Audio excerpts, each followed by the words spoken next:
So my name's Éanna Tiernan and I'm from Elphin in County Roscommon, but I actually have this farm rented here on the shores of Lough Gara on the Sligo-Roscommon border.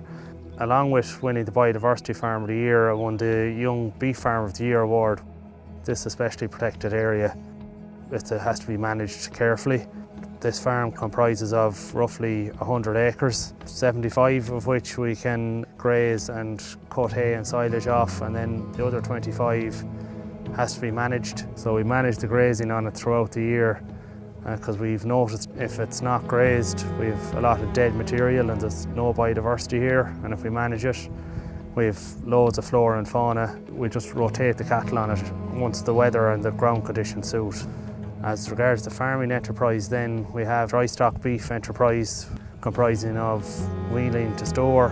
The first thing about the Biodiversity Farm of the Year, I seen it advertised online. I felt the farm here had a great chance of winning when I seen the criteria because I have a lot of features here. So I decided to enter, and it was probably one of the best experiences that I've had in my agricultural career, in that I got to meet a whole network of people, including members from the NRN, Farmers Journal, FBD, MOCRA and the IFA.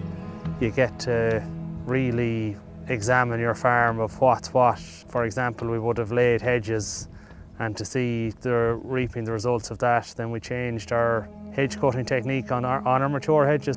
We've introduced ponds, and like that, managing the habitats that's here. I think it's important to look after what we have, and especially since we're in a biodiversity crisis now at the minute, I think everything that we can do as young farmers and older farmers to enhance the environment needs to be done.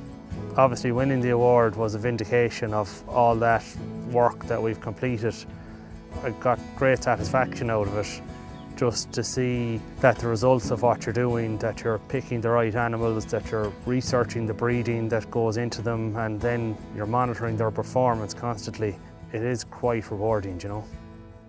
So we're involved in the REAP scheme here, so I joined it last year as part of the pilot programme. I was lucky enough to get into it. So that entailed examining all the biodiversity features on the farm. We had to examine our boundaries, so hedge lines, tree lines. Then we had to examine our low input pasture, so what biodiversity was in that. So we had loads of different flora and fauna, such as sedges and bird's foot and meadow sweet, and a whole host of different species of grasses and flowers. We have the wetlands in the background as well, so they all had to be fenced off. Then in conjunction with my advisor, we drafted up a plan and we identified all the different indicators, and we came up with a score, and that's how it works. The score has actually been improved this year, so we slightly changed the grazing management of the low-lying lands here.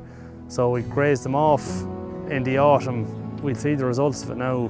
We've identified more flowers in it this year than we did last year, so the score is actually higher.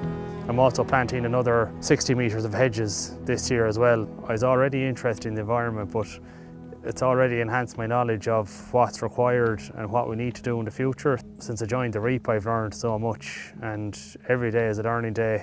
It's one thing being in the scheme, but it's the actions that you take in it, it's the real benefit. So it's nothing new to a lot of farmers, the environmental challenges, but I suppose we can just keep getting better. We are all aware of it, and it's going to be critically important, especially for this generation and for generations to come.